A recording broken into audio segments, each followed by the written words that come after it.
Así que quiero que vayan conmigo a la primera carta de Pedro, el capítulo 1 de la primera carta de Pedro, y vamos a dar lectura en el nombre del Señor. Primera carta de Pedro, capítulo 1, versos 1 en adelante. Dice la palabra de nuestro Señor. Pedro, apóstol de Jesucristo, a los expatriados de la dispersión en el Ponto, Galacia, Capadocia, Asia y Bitinia, elegidos según la presciencia de Dios Padre en santificación del Espíritu, para obedecer y ser rociados por la sangre de Jesucristo. Gracia y paz os sean multiplicadas. Bendito el Dios y Padre de nuestro Señor Jesucristo, que según su grande misericordia nos hizo renacer para una esperanza viva, por la resurrección de Jesucristo de los muertos, para una herencia incorruptible, incontaminada e inmarcesible, reservada en los cielos para vosotros, que sois guardados por el poder de Dios mediante la fe para alcanzar la salvación que está preparada para ser manifestada en el tiempo posterior. El apóstol Pedro escribe esta carta con un propósito. Escribe esta carta porque él está viendo lo que está sucediendo. Desde ya comienza partiendo la carta escribiendo acerca del propósito, y también nos dice los primeros dos versículos, los cuales nos vamos a basar hoy. Ya comienza diciendo el propósito, comienza diciendo cuál es la situación que se encuentra la iglesia. Por lo tanto, vamos a ir viendo versículo a versículo lo que Dios tiene para nuestras vidas. Y antes de comenzar, quisiera hacer una pequeña introducción y poder indagar un poco más en el contexto de esta carta, de la primera carta de Pedro Apóstol. Bueno, el autor ya lo deja bien claro, no es como, por ejemplo, la carta a los Hebreos, que no se conoce un autor específico. Hay algunos por ahí que pueden decir que es Pablo, otros que es Apolos, incluso otros dicen que es Silas, pero no hay un autor específico porque no se nombra en la carta a los Hebreos.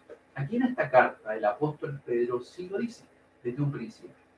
Él dice que es el mismo apóstol, el mismo discípulo de nuestro Señor Jesucristo. Y él envía esta carta a todos los cristianos, dice la primera parte, que están dispersos, y nombra algunos lugares, en el Ponto, en Galacia, en Capadocia, en Asia y en Bitinia, en el primer versículo. Estos nombres se refieren a regiones que abarcan la mayor parte del Asia Menor, que actualmente es Turquía, e indican que esta carta se tenía que leer o fue leída en muchos de estos lugares. Por lo tanto, no era una carta para una sola iglesia local, era para todo ese lugar, para todos los dispersos, para todos los cristianos que estaban en otros lugares, siendo perseguidos, que tenían que escapar de aquí para allá. Por lo tanto, Pedro escribe con este propósito. Hay evidencias externas que podemos ver también para darle mayor peso a que fue el apóstol Pedro quien escribe esta carta. Y hay una evidencia externa, muchas evidencias externas, y una de ellas son los padres de la iglesia. Los padres de la iglesia, por ejemplo, en la mitad de los 2 primeros siglos, Policarpo escribe una carta a la iglesia de Filipos, y él escribe citando la primera carta del apóstol Pedro. A finales del siglo también segundo, en el 185 específicamente después de Cristo, Ireneo cita en una carta también a primera carta de Pedro, el capítulo 1, el versículo 8 específicamente. La historia también nos dice que Clemente de Alejandría y Tertuliano, todos estos son padres de la iglesia, citan al apóstol Pedro, la primera carta, cuando escriben algún sermón o alguna carta para alguna de las iglesias. Y también el historiador de iglesia, Eusebio, hace una nota sobre Papías. Y Papías fue un obispo de Asia Menor, específicamente por allá en el 125 después de Cristo. Y cita que Papías dice lo siguiente: usó citas de la primera, perdón, Eusebio cita a Papías diciendo que él usó citas de la primera epístola de Juan y también la primera epístola de Pedro. En suma, de todas estas cosas, de todas estas evidencias históricas y externas de la carta en sí, la iglesia recibió esta epístola y la consideró auténtica y también la recibió como parte del apóstol Pedro, el mismo que estaba con nuestro Señor Jesucristo. Además, la evidencia interna que nosotros encontramos en la carta, primeramente lo vemos en el saludo. Él se identifica como Pedro, apóstol de Jesucristo. Él habla entonces de esta, de su nombre que el Señor le puso a él, porque él no se nombra como Simón o como Cefas en el nombre arameo, sino que se nombra como Pedro, se hace llamar Pedro y se escribe que él es el escritor de esta carta. Finalmente Pedro menciona a Silas allá en el capítulo 5, al final de su carta, en esa salutación que hacen, nombra a Silas o Silvano, que es el nombre romano para Silas, y también nombra a su otro amigo, compañero Marcos, Juan Marcos, que es el que comúnmente se le reconoce. Por lo tanto, allí encontramos que Pedro se refiere a estos ayudantes que eran estos ayudantes en el ministerio, que eran bien conocidos por la iglesia primitiva. Así que tenemos bastante evidencia, tanto externa como interna, para saber quién era el escritor de esta carta. Ahora, como recién decía, el propósito de Pedro al escribir esta carta era animar a los lectores, animar a todos los cristianos que estaban dispersos por todo el lugar. ¿Por qué? Porque estaban teniendo un tiempo de persecución. Así que Pedro, ahí en el capítulo 5, si nos adelantamos un poquito, específicamente en el verso 12, el apóstol Pedro dice, por conducto de Silvano, a quien tengo por hermano fiel, os he escrito brevemente amonestándoos y testificando que esta es la verdadera gracia de Dios en la cual estáis. Por lo tanto, les anima a dar testimonio de esta verdadera gracia, a que a pesar de todo lo que están pasando, de los sufrimientos, ellos puedan aceptar las dificultades que les vienen por causa de su fe en Cristo Jesús.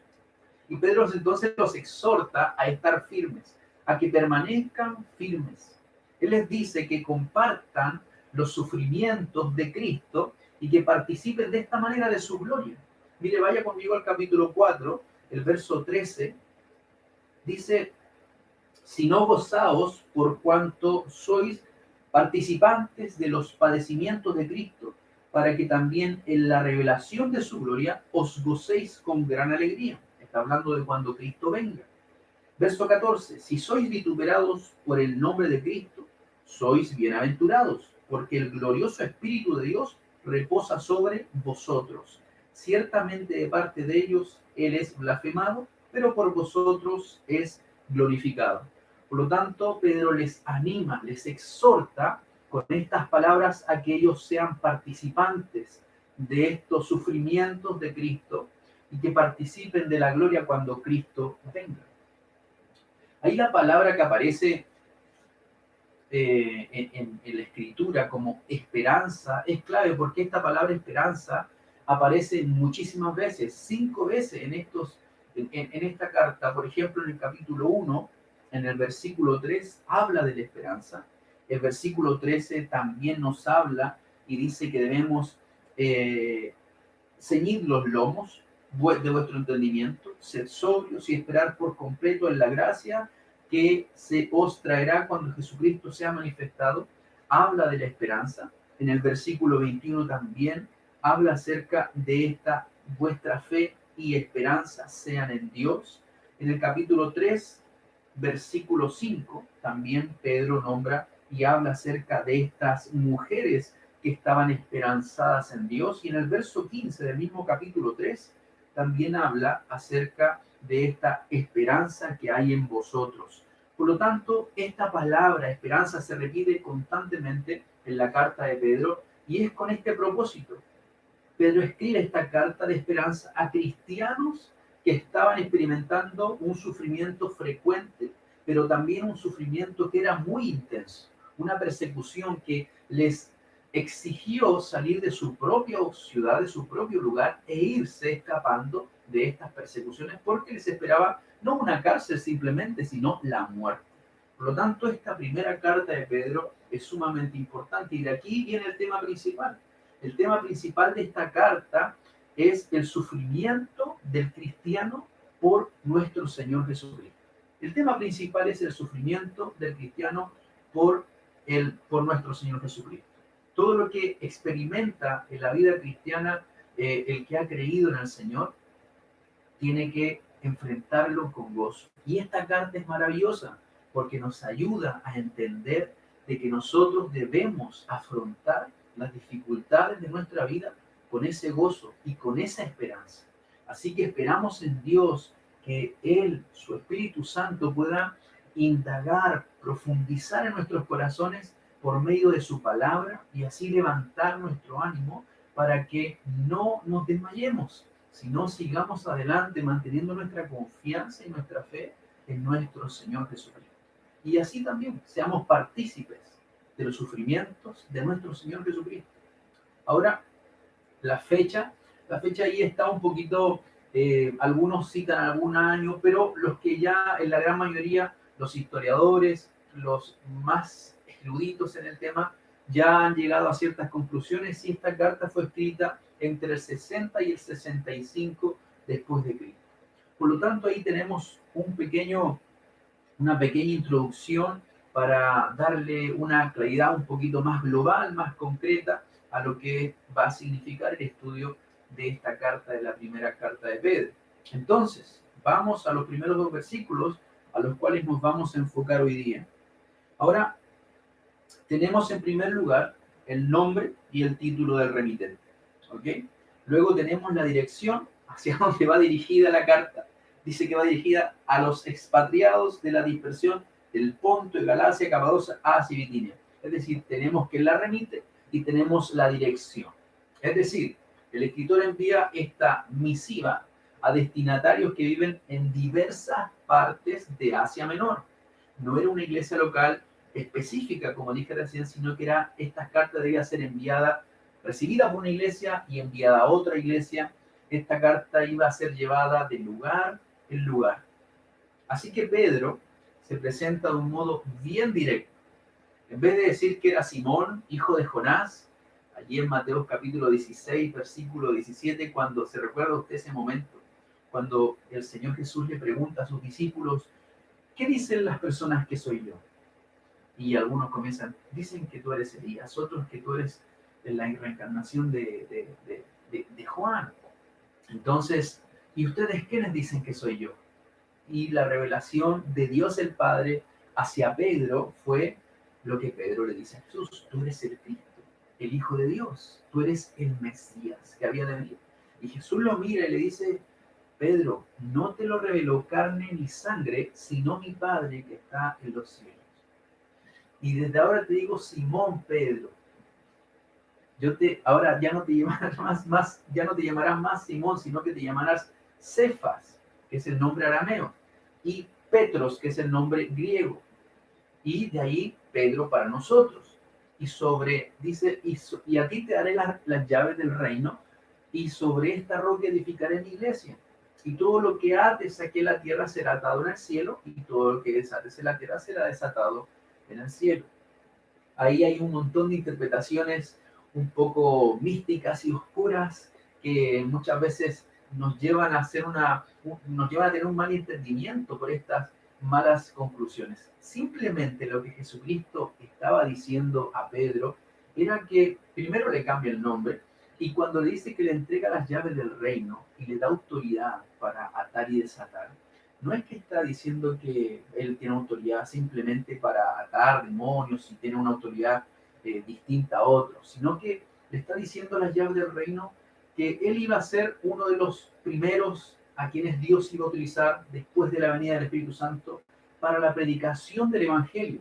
Ese Evangelio que había estado oculto por mucho tiempo, que habla Pablo en Efesios capítulo 3 y que se daba a conocer ahora, bueno, dentro de los primeros 30 años de la iglesia, que cuando comience el Nuevo Testamento, no que comience la iglesia, pero comienza el ministerio del Espíritu Santo operando por medio de los discípulos, los apóstoles.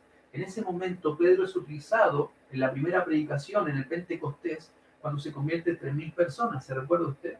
Después, cuando comienza esta predicación, había muchas personas y Felipe va a predicar a Siria, a, perdón, no me acuerdo la ciudad, a Siria, si no me equivoco, y allí en ese lugar Pedro tiene que ir con Juan a respaldar lo que está sucediendo, y el Señor respalda el Evangelio por medio de Pedro. Y la otra oportunidad es cuando el Señor le dice a Pedro, Pedro, ve a casa de Cornelio, y el Evangelio se expande también por primera vez hacia los gentiles. Entonces Pedro es utilizado por Dios. En ese sentido, en los tres momentos es como que esta llave del reino es el Evangelio que abre las puertas para la explosión de la predicación del Evangelio. Y por eso que Pedro, en ese momento, Jesús le dice, tú eres el que recibe las llaves. Pero no es que es el que está en el cielo esperándonos que lleguemos nosotros con una llavecita. No está diciendo eso, sino que está hablando de que en realidad los apóstoles iban a tener esa autoridad para predicar el Evangelio, y los cielos iban a respaldar la predicación de este Evangelio, el cual el Señor Jesucristo les había enseñado. Volviendo al punto, entonces vemos que Pedro es el Simón, hijo de Jonás, al cual el Señor Jesucristo le pone este nombre de Pedro.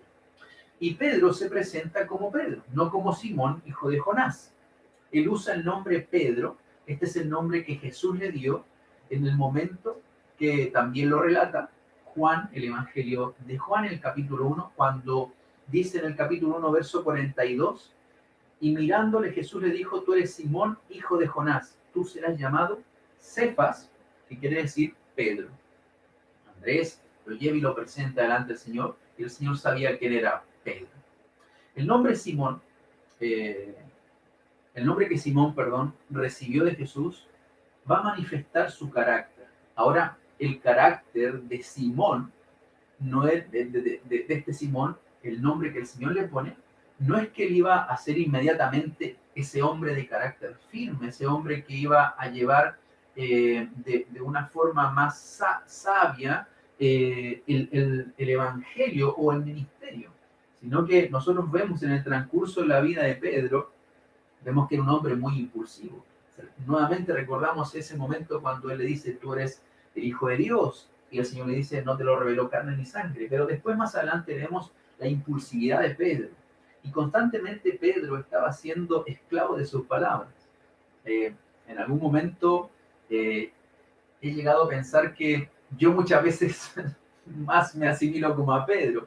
Me gustaría asimilarme más ¿cómo se llama? A Pablo, ¿cierto? A ese erudito que si estuviese en este tiempo sería un doctor de la Universidad de Harvard o un doctor de Westminster, un hombre con mucha profundidad intelectual, pero yo me considero más como Pedro, ¿cierto? Que era, incluso a Pedro le llamaban que era del vulgo, y ahora el Señor lo saca de ese lugar para ser utilizado en la predicación del Evangelio. Y muchas veces Pedro falló, era esclavo de sus palabras. Y Pedro, el nombre que el Señor le pone a este hombre, Simón, iba a reflejar su carácter, pero eso no iba a ser hasta después de que el Señor viniera, el Espíritu Santo viniera sobre Pedro para que él fuera transformado, ya incluso fuera cambiado en muchas áreas de su vida. Por lo tanto, el nombre Simón, que Simón recibe de Jesús, iba a manifestar su carácter. Ahora, Pedro, cuando escribe esta carta, expresa su autoridad, su influencia cuando él usa este nombre que Jesús le había dado. Cuando él se convierte en discípulo de Jesús, él ya no utiliza más su nombre de Simón, sino que ya lo utiliza como el nombre que Jesús le dio. Entonces, él demuestra de esta manera que tiene autoridad. Él demuestra que no es cualquier hombre, sino que es el discípulo mismo de Jesús. Así que Pedro expresa su autoridad, expresa su influencia, cuando él usa el nombre que Jesús le da. Entonces es el único que tiene ese nombre. Por lo tanto, es el líder reconocido de la iglesia. El que escribe esta carta, cuando la recibe en la iglesia, es Pedro. Es el discípulo, es el apóstol líder que el Señor llamó a predicar el Evangelio. Así que Pedro también se identifica de la siguiente forma. Él se pone el nombre que Jesús le entrega, pero también además dice Pedro, apóstol de Jesucristo. Ahora, a pesar de haber pertenecido al círculo más íntimo incluso de los 12, él era uno de los 3 que siempre estaba con Jesús. Recuerde, estaba Jacobo, estaba Juan y estaba Pedro. Eran dentro de los 12, eran uno de los incluso del círculo más íntimo. Así que, a pesar de haber pertenecido a ese círculo íntimo, uno de los 12 más principales, Pedro se coloca a la par de todos los otros discípulos.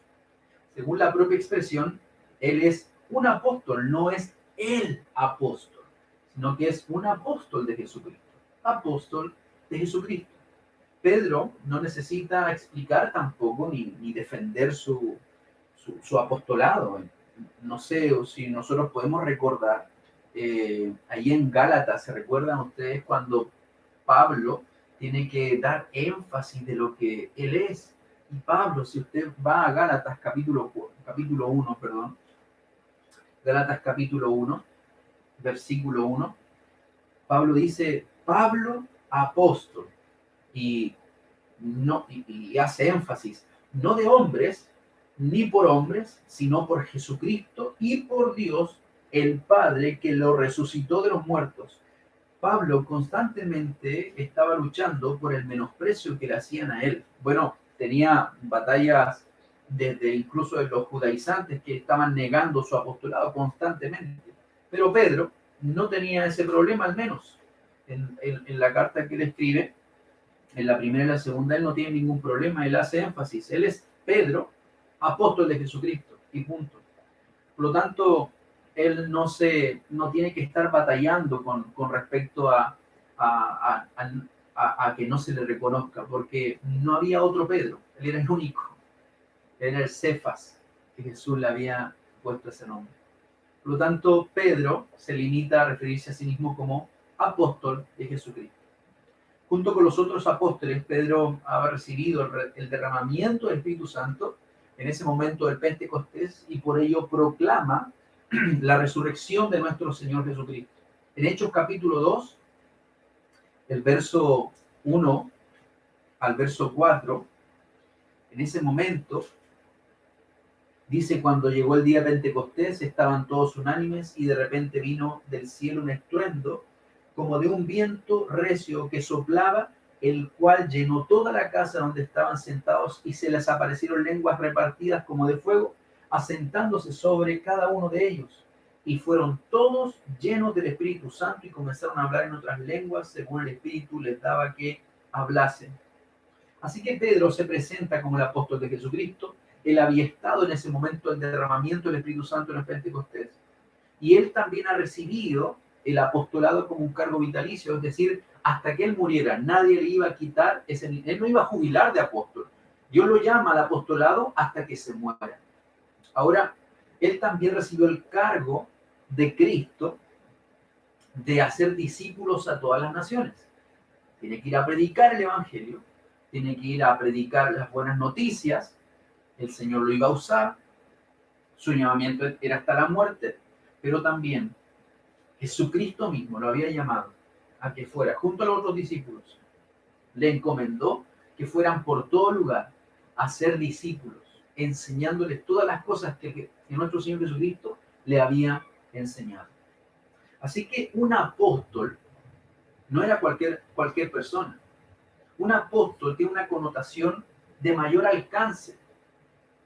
Por lo tanto, es una persona enviada directamente de nuestro Señor Jesucristo. Además, el ser enviado como un apóstol recibe plena y total autoridad.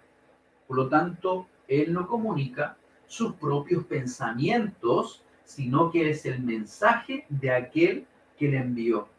Entonces, Pedro, en esta epístola, escribe haciendo uso de la autoridad, no de él, de una autoridad divina, una autoridad que Jesús mismo le otorgó a él.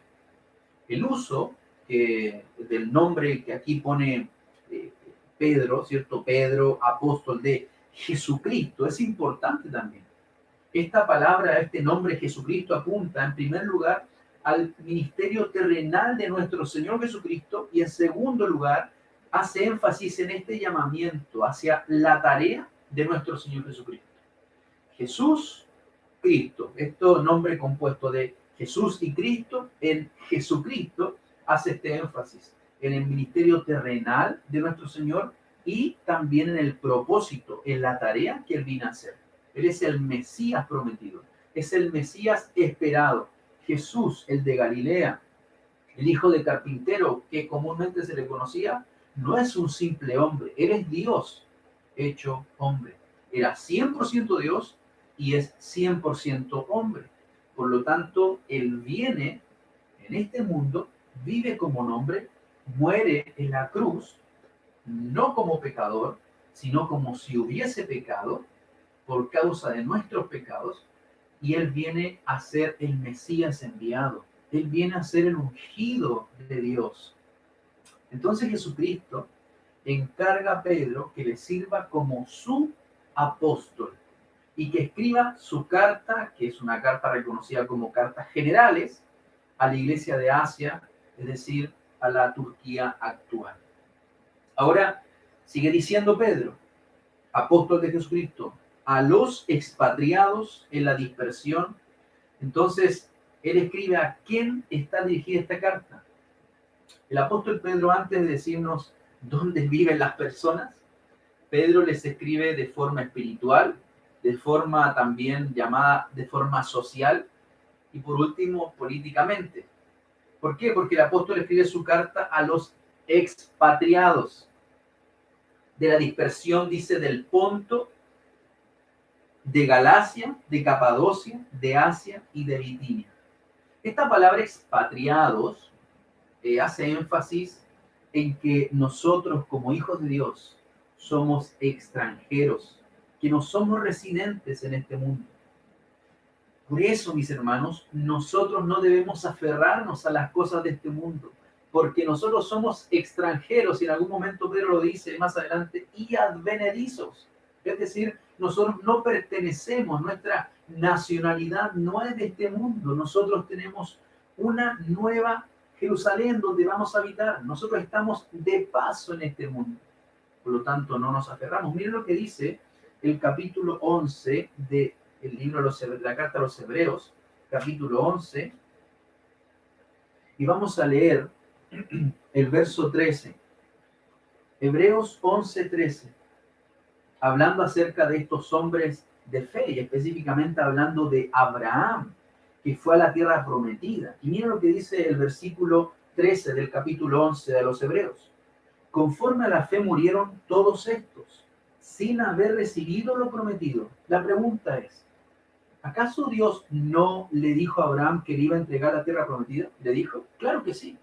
¿Y fue a vivir a la tierra prometida? ¿A la tierra prometida? Claro que sí. Abraham llegó a habitar a la tierra prometida, pero mira lo que dice, llama mucho la atención. Dice, conforme a la fe, murieron todos estos sin haber recibido lo prometido, sino que mirándolo de lejos y creyéndolo y saludándolo y confesándolo, que eran extranjeros y peregrinos sobre la tierra.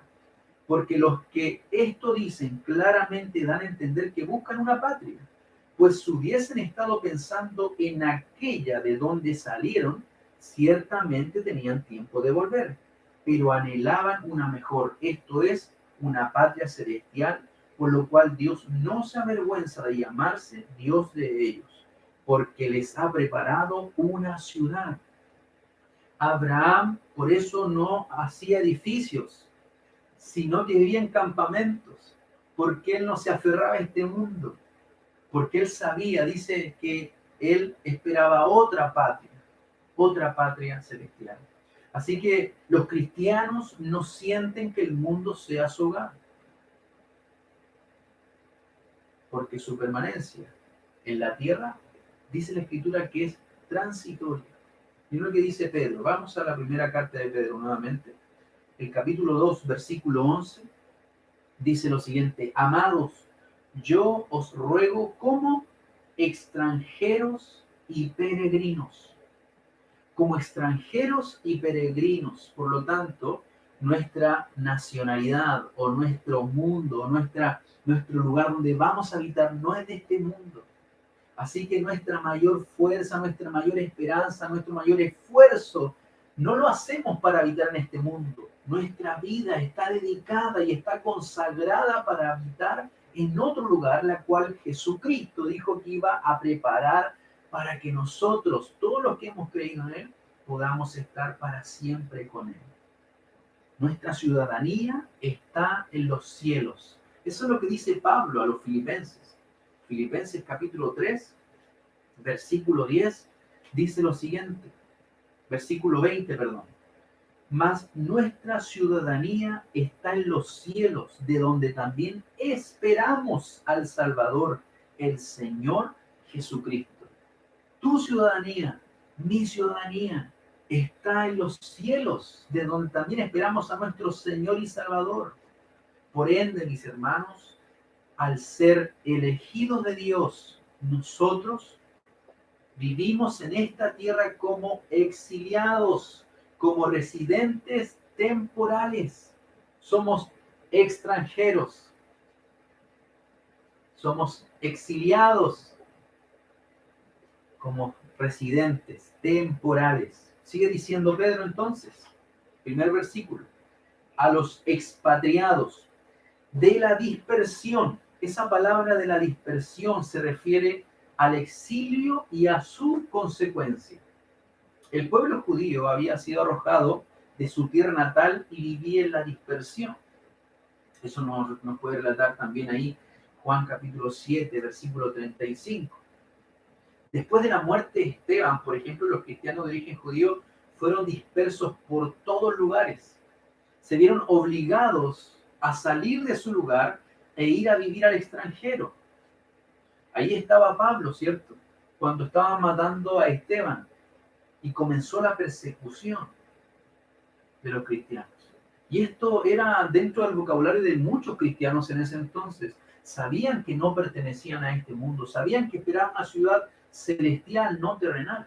Por ejemplo, Santiago, al ladito anterior a Pedro, bien pegado a Pedro ahí, antes de Pedro, Santiago capítulo 1, versículo 1, Santiago parte diciendo: Santiago, siervo de Dios y del Señor Jesucristo, a las 12 tribus que están en la dispersión. En la dispersión, salud. Esto era algo histórico ya. Los cristianos estaban por un montón de lugares, escapando para que no le quitaran la vida. Entonces, tal vez Pedro se refiere a estos cristianos judíos que fueron expulsados de Israel y que viven ahora en estos sectores del Asia Menor. Pero también algunos de ellos podrían ser cristianos gentiles, que creyeron en el Señor Jesucristo, creyeron en el mensaje del Evangelio y también tuvieron que salir. Entonces, estos lectores, ya sean judíos o gentiles que creyeron, estos residen en estos distritos, específicamente nombra ahí 5 distritos, ¿cierto? Que son Ponto, Galacia, Capadocia, Asia y Bitinia. Así que Pedro dirige su carta a estos lectores que están en todas estas provincias del norte.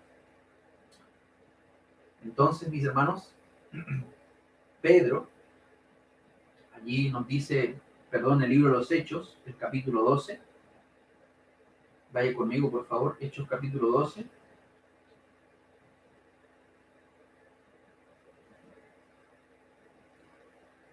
En el versículo 6 en adelante, usted puede leerlo completo allí en su casa después, en la tarde o dentro de la semana, y nos narra que Pedro es librado de la cárcel. Y dicen que estaban allí esperando y orando, y estaban orando por Pedro, y esto es algo un poco chistoso porque estaban orando por Pedro para que fuera liberado de la cárcel, y el ángel del Señor viene y libera a Pedro, y Pedro baja, ¿cierto?, por un canasto y se va a la casa y golpea la casa donde estaban los discípulos orando por él, y van a abrir una muchacha a la puerta y ve que es Pedro, pero entra asustada mientras estaban orando, le dice, parece que es Pedro, pero es su ángel. No creen hasta que Pedro dice, no soy yo, ingresa a la casa. Bueno, Pedro, cuando es librado de la cárcel, llevó el evangelio a todas estas zonas. Entonces, al mismo tiempo, Pablo también estaba evangelizando en todos esos sectores de Asia Menor.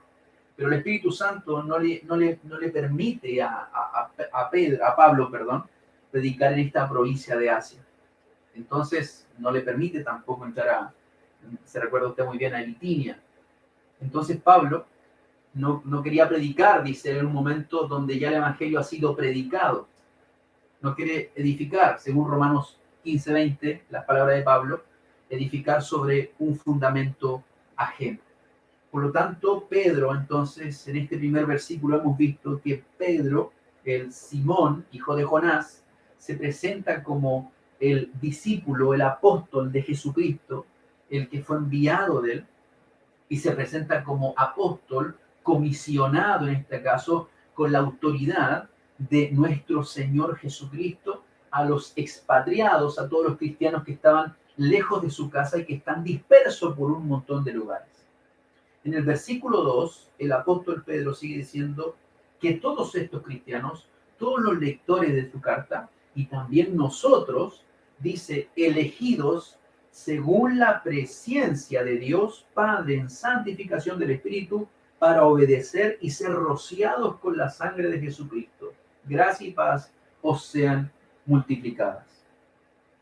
La primera palabra que encontramos aquí es elegidos, electos. En griego, ¿cierto? O la traducción sería como seleccionados, en otras palabras. Elegidos en griego es un adjetivo y es también escogido, elegido o escogido, y aparece en plural. No es uno, sino que son elegidos o escogidos. Entonces, dentro de la epístola de Pedro, en el versículo 2 que leímos, también lo encontramos en el capítulo 2, versículo 4, la palabra escogido. En el versículo 6, el versículo 9 también dice que somos linaje escogido. Este adjetivo significa que Dios ha escogido entonces a todos estos lectores de esta carta. Él ha escogido a todos los que han creído en el Evangelio. Ellos son entonces su pueblo, que son apartados del mundo y también están experimentando el odio del mundo y van a soportar el sufrimiento y la persecución por causa de su llamamiento. Estos elegidos tienen que experimentar el sufrimiento y la persecución. Ahora, ellos son los que gozan de un favor especial de Dios. Nosotros que hemos sido escogidos, seleccionados, por así decirlo, de toda la masa de este mundo, nosotros disfrutamos y gozamos del favor y del amor de Dios. De entre toda la raza humana, Dios ha escogido a su pueblo. Y dice Mateo 22:14, porque muchos son llamados, pero pocos son los escogidos. Además, en el contexto que nosotros estamos viendo, por ejemplo, en el versículo 9 del capítulo 2, Pedro enseña el propósito de esta elección. Mire, vaya conmigo, adelantémonos un poco al verso 9 del capítulo 2. El propósito de la elección es el siguiente. Dice, mas vosotros sois linaje escogido, real sacerdocio, nación santa, pueblo adquirido por Dios.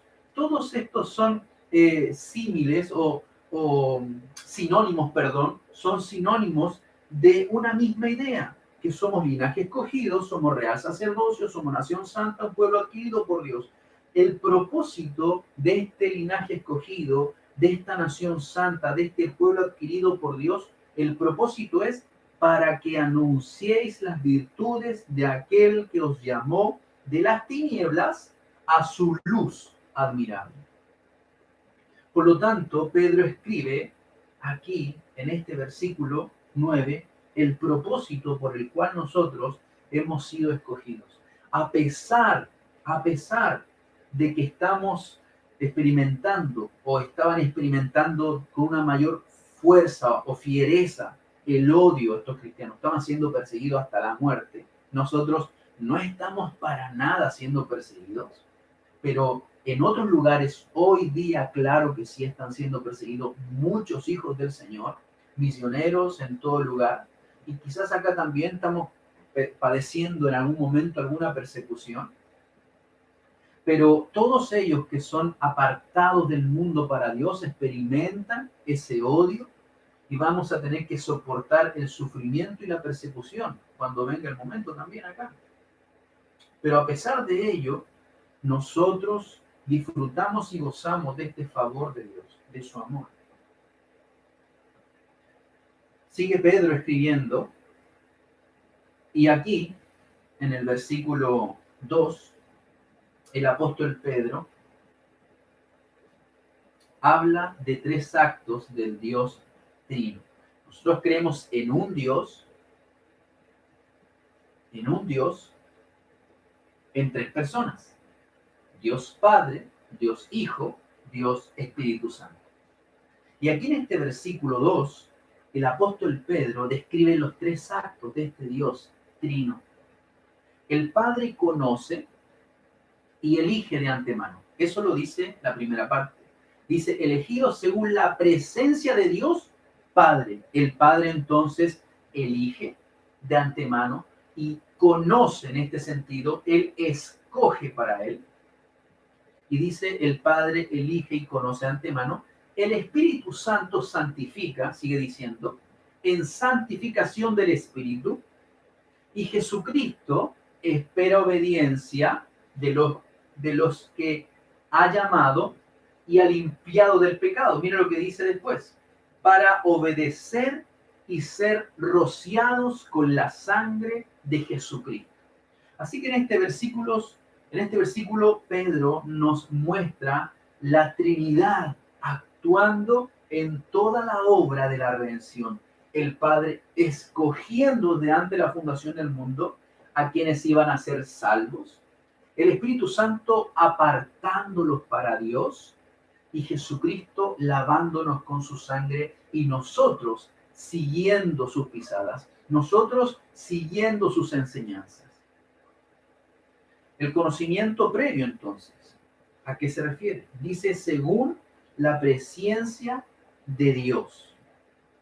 Según la presencia de Dios.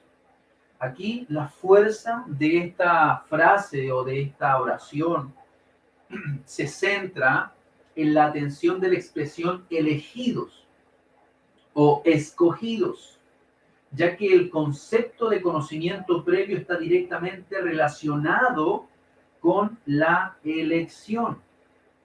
¿Por qué? ¿Qué es un conocimiento previo? Bueno, simplemente es conocer algo de antemano. En este punto, sí, es algo muy importante, es mucho más que la capacidad de predecir hechos futuros. Justamente ayer hablaba con un amigo y me preguntaba sobre este tema de la omnisciencia de Dios. Y yo le decía, tienes que tener claro que Dios es omnisciente, que conoce todas las cosas del futuro y las cosas ocultas. No es tan solo conocer hechos del futuro, sino que las cosas ocultas del corazón de las personas. Él conoce todo. Él no necesita conocer. Él lo sabe.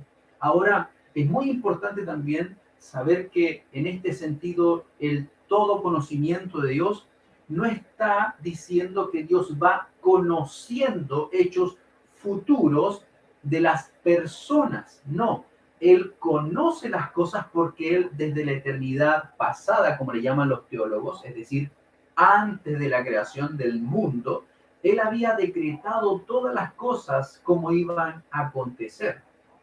Por lo tanto, el Señor dice acá que escogió o eligió según la presciencia, es decir, de antemano. Él libremente escogió a los que iban a creer en él. Él los amó y los escogió para él. Pero él no escogió a estos elegidos pensando o viendo o conociendo que estos elegidos en un futuro iban a tomar una decisión por él. No, él nos escogió soberanamente, según, como dice Efesios, su voluntad, según su propia voluntad, sin ninguna presión, sin ninguna determinación del ser humano en el futuro, sino que él lo hizo porque él lo decidió. Amén. No es que él esperó en el futuro a que alguien tomara una decisión, él lo iba a escoger para él. No, él lo determinó así. Él lo determinó así. Él no se mete en un tubo del tiempo para conocer las cosas que van a estar en el futuro. Él no tiene futuro, él es eterno. Él no está encapsulado al tiempo ni al espacio. Dios es espíritu. Si estuviese encapsulado al tiempo y al espacio, Dios no cabe en el tiempo. Él tiene el tiempo en sus manos, dice el profeta. Y Él abarca todo. Él está sobre el universo. Es decir, Isaías lo dice claramente. Dice de una forma figurada que Él tomó todo el mar en el hueco de su mano. Y juntó todas las cosas creadas con 3 dedos de su mano, demostrando la inmensidad, el gobierno y la soberanía y el control de todas las cosas que tiene nuestro Dios sobre toda su creación. Así que, por lo tanto, la palabra conocimiento que nosotros encontramos aquí es mucho más que la capacidad de predecir hechos futuros. Incluye la soberanía absoluta de Dios para determinar e implantar su decisión de salvar al hombre pecador. Él pone un corazón nuevo en el hombre para que este corazón nuevo de este hombre comience a palpitar. Él saca el corazón de piedra y pone un corazón de carne para que responda en obediencia a la fe del Evangelio. Ahora, Dios no es el que crea por nosotros. No, Él crea un corazón para que ahora nosotros, libres de esa oscuridad y de esa esclavitud, ahora libres, nosotros podamos creer, ver la gloria y la santidad de Dios y vernos a nosotros mismos como pecadores y merecedores del castigo eterno. Por lo tanto, la palabra conocimiento aparece también en el sermón de Pentecostés, cuando Pedro declara a todo ese auditorio judío y le dice que Jesús fue entregado por el determinado consejo y anticipado conocimiento de Dios. Es decir, a Jesús no lo mataron y Dios no lo sabía. Y vino a conocer recién en ese momento la situación. O Adán y Eva pecaron y a Dios tuvo que comenzar a ordenar a través del tiempo todo este desorden que fue provocado por el pecado de Adán. Todo estaba determinado. Entonces Jesús fue entregado por el determinado consejo y anticipado conocimiento de Dios. Hechos 2:23. Pedro da a entender entonces que Dios obró según su plan y propósito soberano que había determinado de antemano. Pablo también se refiere a este conocimiento previo en el verbo conocer previamente, que está ahí en Romanos 8, versículo 29. Y Pablo dice lo siguiente, Romanos 8, 29, porque a los que antes conoció, eso habla acerca de los escogidos, a los que antes conoció, también los predestinó para que fuesen hechos conformes a la imagen de su Hijo. Pablo entonces está indicando que los conceptos conocimiento previo y predestinación siempre van juntos. Dios conoce en el sentido no que conoció la situación, sino que Dios escogió. Eso es lo que está el énfasis. No es que conoce el futuro y a esa persona, esperando con manos atadas a ver si tú y yo en el futuro íbamos a creer. No, Dios escogió, Dios decidió amar. Es más, la palabra conoció allí tiene mucha relación con que Dios nos amó. Dios nos decidió amar y nos escogió, nos conoció en ese sentido, se dio a conocer a nuestras vidas en el futuro que Él determinó, entonces nos predestinó. ¿Para qué? Dice la Escritura, para que fuésemos hechos conforme a la imagen de su Hijo. Por lo tanto, conocer de antemano y predestinar fueron actos de Dios llevados a cabo desde antes de la creación del mundo. Efesios capítulo 1, vaya conmigo rápidamente. Efesios capítulo 1, versos del 1 al 4, capítulo 1, versos 4 y 5. Dice la Escritura, según nos escogió, la palabra ahí es eklegomai en el griego, y esta palabra eklegomai quiere decir seleccionar, escoger, elegir. Entonces dice, según nos escogió, es decir, Dios, en Él, en Cristo, antes de la fundación del mundo. Es impresionante. Dios nos escoge antes de que Él crea las cosas en este mundo, en este universo. Dios crea los planetas, la luz, el mar, los animales, Adán y Eva, todo lo crea perfecto. Y antes de todas esas cosas de crear los ángeles, antes de crear todo, dice que Él nos destinó para que fuésemos suyos. Eso es maravilloso. Estar en el corazón de Dios, en la mente de Dios, antes de que todas las cosas acontecieran, mis hermanos. Ahora, esto no quiere decir, como dicen los mormones, que nosotros éramos almas en el cielo, almas perfectas, y que preexistíamos. No, nosotros no preexistimos nunca. Dios nos dio vida cuando nacemos en el vientre de nuestra madre, y ahí nos crea Dios. Ahí comienza la creación de un nuevo ser. Dios sopla aliento de vida. Es una ley natural, sí, pero es controlada por Dios. Entonces Dios sopla aliento de vida y se forma en la concepción y se forma el embrión y todo nace un bebé. Dios estaba allí creando a un bebé. Por lo tanto, Dios, antes de que nosotros naciéramos, ya nos había escogido. Antes de que nosotros naciéramos, ya nos había escogido. Eso sigue diciendo Efesios 1:4. Antes de la fundación del mundo, ¿para qué? El propósito es para que fuésemos santos y sin manchas delante de Él. Y después dice, en amor, habiéndonos predestinado para ser adoptados hijos suyos por medio de Jesucristo, según el puro afecto de su voluntad. Por lo tanto, nos predestina para ser adoptados hijos suyos. Nos predestina para llamarnos en el momento que debe llamar. La palabra previo y el prefijo pre, la frase conoció previamente y predestinó, denotan entonces precisamente eso. Por lo tanto, Pedro, al escribir acerca de Cristo, menciona la enseñanza de la elección cuando dice que Jesús fue destinado desde antes de la fundación del mundo. Con perfecta comodidad, Pedro entonces deja ver o nos muestra la doctrina de la Trinidad, como dijo alguien, en este paño de esta epístola, de esta carta. Esta doctrina era muy aceptada y era entendida por toda la comunidad cristiana. De manera que los escritores del Nuevo Testamento no tienen necesidad de presentarla, explicarla o defenderla contra posibles ataques judíos. Pedro habla del Dios Padre, habla del Espíritu Santo y habla de Jesucristo. Dios Padre conoce de antemano y escoge al pecador.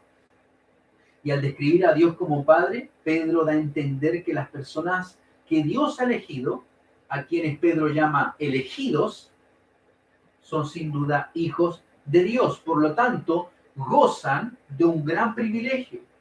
ya que son parte del pacto que Dios ha hecho con su pueblo. Por lo tanto, los escogidos de Dios han sido elegidos según la presciencia de Dios Padre. ¿Y cómo se lleva a cabo la elección del hombre? Bueno, se efectúa mediante el poder del Espíritu Santo que limpia del pecado a los escogidos. Y eso es la segunda frase en la carta de Pedro.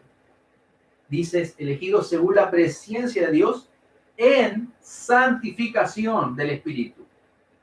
Elegidos en santificación del Espíritu. Cuando Pedro habla de la obra santificadora del Espíritu Santo, está subrayando la diferencia que hay entre un Dios santo, santo, santo, y un hombre pecador.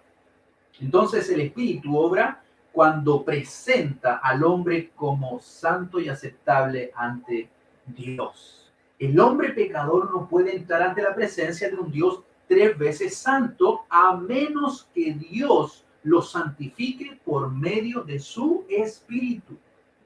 Hermano, esto es maravilloso, que tú y yo, no pudiendo nunca, jamás haber entrado delante de un trono, del trono de Dios 3 veces santo, y que ahora tú y yo podamos ingresar ante el trono de Dios y presentarnos ante su presencia sin que no recibamos una espada que corte nuestro cuello y nos mate, es por pura gracia y obra de nuestro Señor Jesucristo.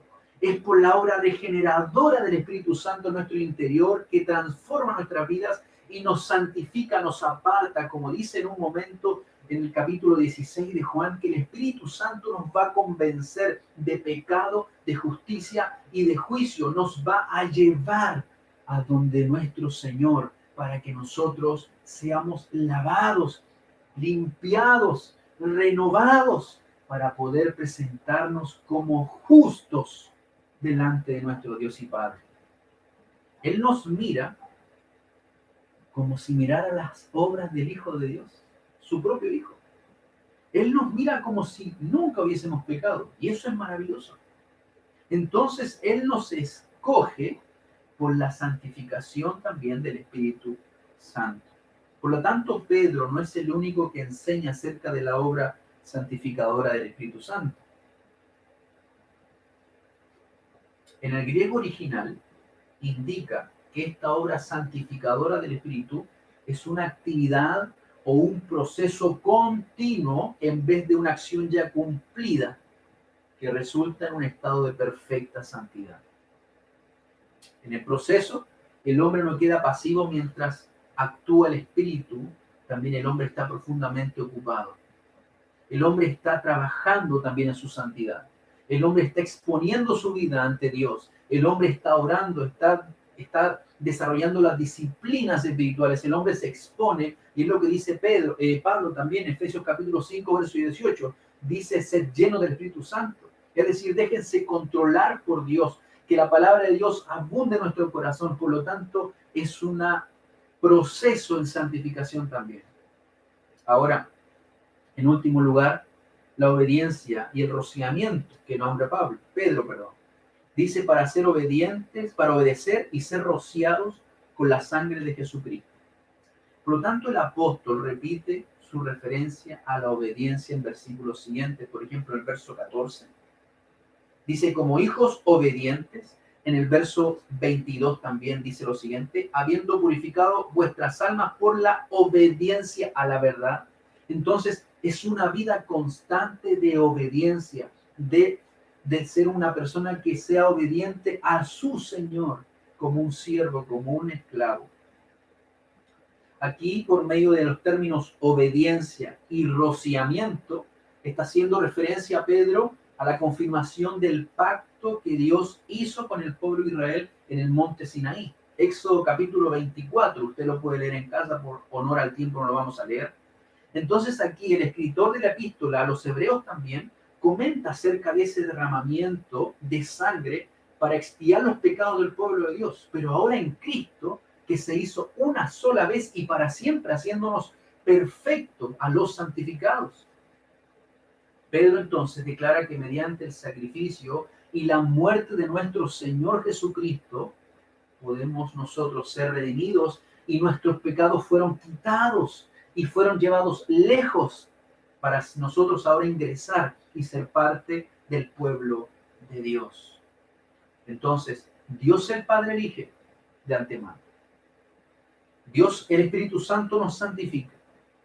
Y Dios el Hijo nos limpia del pecado por medio del rociamiento de su sangre. Y aunque el derramamiento de sangre se haya efectuado una sola vez y para siempre, su significado tiene un efecto constante y se constituye en un proceso que es perdurable para siempre. Jesucristo sigue limpiándonos constantemente del pecado. Dice, si alguno ha pecado, Juan capítulo 1, si alguno ha pecado, capítulo 2, primera carta de Juan, si alguno ha pecado, abogado tenemos para con el Padre, a Jesucristo, el justo. Por lo tanto, mis hermanos, nosotros hemos sido elegidos por la presencia de Dios. Dios nos escogió, decidió amarnos, el Espíritu Santo nos apartó y Jesucristo nos roció y nos lavó con su sangre para ser parte de su pueblo y para que tú y yo ahora vivamos en obediencia a esa verdad que Él nos ha dado a nosotros. Por último y para finalizar, Pedro dice, gracia y paz os sean multiplicadas. Este saludo, gracia y paz os sean multiplicadas, es un saludo típico de los escritores del Nuevo Testamento. Pablo tiene algunas variantes, Santiago, Juan, Judas, algunas diferencias pequeñas, pero era común que los hebreos se saludaran de esta manera. Las bendiciones al principio y al fin de las cartas, de las epístolas.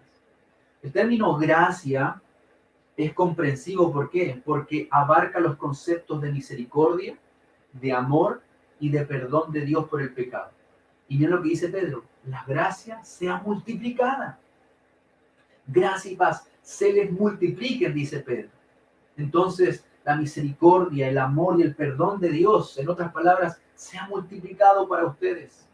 Y después dice paz, es decir, es un estado de felicidad, es un estado de quietud interna, es un estado de quietud interior que se manifiesta en la mente.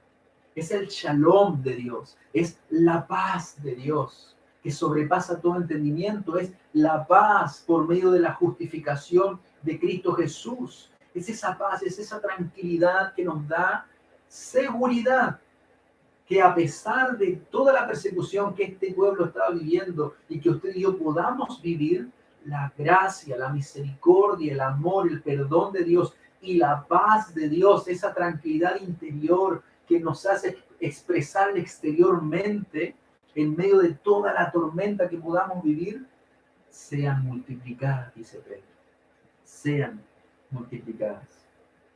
En cierto sentido, estos dos conceptos, gracia y paz, siempre están relacionadas. El sentido de que primero es la causa y el otro es, segundo, la consecuencia. Es decir, el regalo de Dios de la gracia resulta en la paz de Dios. Nos da su amor, nos da su misericordia, nos da su cuidado, por lo tanto, la consecuencia de aquello es la paz. Es la tranquilidad de nuestro corazón, en nuestro interior. Sabiendo entonces, conclusión, sabiendo entonces de que nosotros hemos sido elegidos por Dios, el Padre, antes de la fundación del mundo, sabiendo que hemos sido renacidos, no de simiente de corrupción, sino de una incorruptible, sabiendo que hemos sido santificados por el Espíritu Santo, apartados para Dios, y sabiendo que hemos sido rociados, lavados, purificados por la sangre de Cristo, nosotros podemos tener gracia de Dios y por consecuencia la seguridad, la paz y el sosiego que Dios nos da. Pedro entonces, que era un simple pescador de Galilea y más tarde fue líder de la iglesia de Jerusalén, escribe ahora una carta a todos estos cristianos que viven en todo el sector de Asia Menor. y da comienzo a su carta con un encabezamiento en el cual enseña a sus lectores estas verdades que son fundamentales: la doctrina de la elección y la doctrina de la Trinidad. Pedro entonces dirige su epístola a todos nosotros, los escogidos, los elegidos de Dios. Entonces nos da a conocer esa elección, que es una obra de Dios el Padre, y que Dios quiere tener un pueblo propio, y que el Dios Trino cuida a todos esos elegidos. Entonces la doctrina de la elección nos proporciona consuelo, nos proporciona ánimo y nos ayuda a que nosotros podamos pensar y meditar que a pesar de todo lo que podamos estar experimentando, viviendo, podamos tener ese consuelo. Y las palabras de Pedro nuevamente: gracia y paz sean multiplicadas en cada uno de nosotros, en tu hogar, y en cada uno de los que están mirando esta predicación. La pregunta para ti: que tú vives en un mundo intranquilo, que tu corazón y tu alma está intranquila, turbada, cansada, que no tienes paz en tu interior. La única forma de encontrar verdadera paz en medio de toda esta pandemia, en medio de toda esta intranquilidad, en medio de toda esta inseguridad, en medio de un futuro nublado y oscuro, la puedes encontrar en Jesucristo el Señor. Lo único que tienes que hacer es creer en el Hijo de Dios. Tienes que confesar y arrepentirte de tus pecados, confesarlos, porque tú eres merecedor de la ira venidera. Pero puedes hoy tener la oportunidad de venir delante de Dios y decirle: Señor, reconozco mi pecado, sé que he pecado delante de ti, y reconocer tu pecado delante de Él, y reconocerlo a Él como el Señor y el amo de tu vida. Y te prometo que vas a tener vida eterna. Cree en el Señor Jesucristo y serás salvo.